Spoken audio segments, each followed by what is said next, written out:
everyone, and welcome to WhitneyandWyatt.com. I'm Whitney. And I'm Wyatt. And today we're talking about making babies. And before my mom gets too excited, because I'm not pregnant right now and I'm not really thinking about having a baby right now, it is something that I'm aware of. You know, I know that I'm 39 and I'm getting a little older, and if I choose to have a kid at some point, it might be hard. I might not get pregnant right away. But it hasn't really worried me because I've always thought adoption might be an option for me. I have lots of friends who've adopted kids. I haven't thought about anything else. What about you? Yeah, for me, I just turned 35, so the clock is ticking. I'm not getting any younger either. You know, and I want to have kids someday, so same boat, like adoption, what are my options? So today we're going to talk to Beth Kohl, who is the author of Embryo Culture, Making Babies in the 21st Century. And she's going to tell us a little bit about in vitro fertilization, otherwise known as IVF. Hey, Beth. Nice to meet you. Thanks for being on our show. Thanks for It's having very me. nice to meet you. Looking forward to it. So could you tell us, kind of in a nutshell, I'm sure it's hard to do, in a petri dish, what is in vitro? In vitro fertilization, otherwise known as IVF, is when a person is going to have to use assisted reproductive technology as opposed to getting pregnant the old-fashioned way. It could be caused by a variety of things. In my case, I had polycystic ovarian disorder, fairly common issue, not a very big deal unless you want to get pregnant. You have to be on birth control pills, ironically, just so they have complete control. They know exactly where in your cycle you are, and you have to be on the pill for 3 months. And they control your entire cycle. You go in for blood tests and ultrasounds almost every day in my case, because I do have so many follicles that they didn't want me to be overstimulated.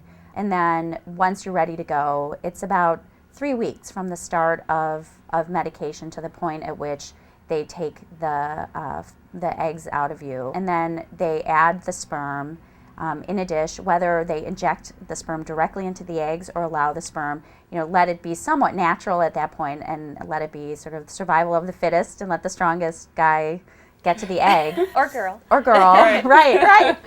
They wait either 3 days or 5 days. They wait for the embryo to get to blastocyst stage, meaning that they can demonstrate that it will continue to grow in the uterus, and at that point they'll put 1, 2, 3, 4, 5, 6 fertilized eggs back into the uterus. Up to 6?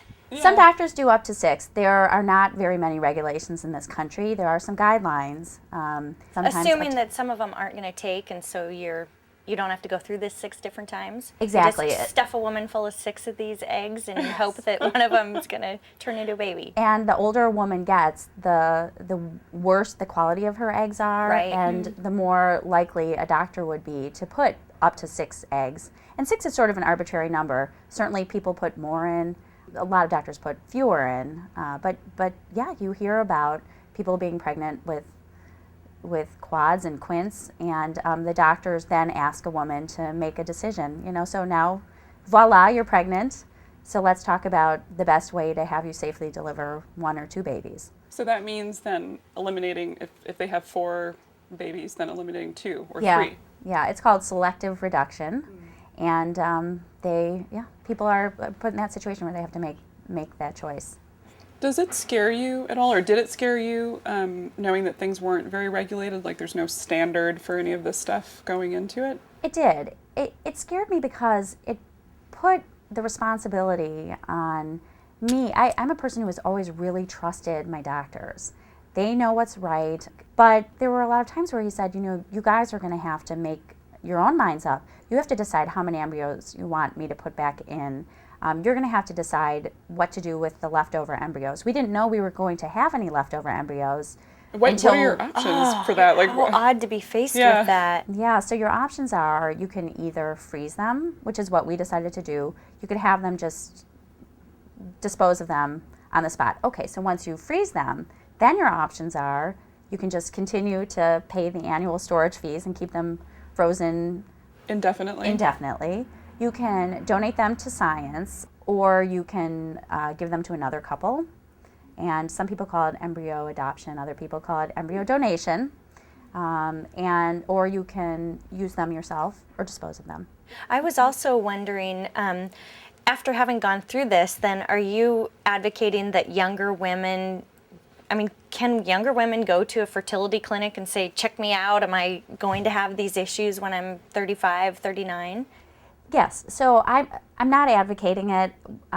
Women can do that, and I think if it gives somebody peace of mind to get kind of a status check to find out how they're doing, if they do have any issues. But I also always want to be careful about putting too much of an onus on women. And I think one of the things that should be talked about is the fact that a lot of women now do need to go through IVF or other forms of assisted reproductive technology because we do put off childbearing. And it's so interesting because maybe I'm saying this because I am 39 and I'm staring 40 hard in the face, but I'm so aware of the fact that they say, 50 is the new 30 and that age is arbitrary, and I do so much yoga and I'm always standing on my head and I sort of feel like inside I'm 19. But in reproductive terms, you can't, all the yoga in the world is not going to help with affect the these fact, things yes, in here. Right. Well, do you think there is sort of this attitude, and in some of the articles that I've read, where as a woman I can have it all, I can have a career and I can have a family and I can delay this and delay that, and so guys fortunately don't have to deal with this, right? Yeah. You never hear that the sperm's going bad, or Right. you don't. I That's don't. true, you It's all don't. this But the focus on. truth Is that true? 40% of infertility in a couple is based on the male factor, and that doesn't get much play.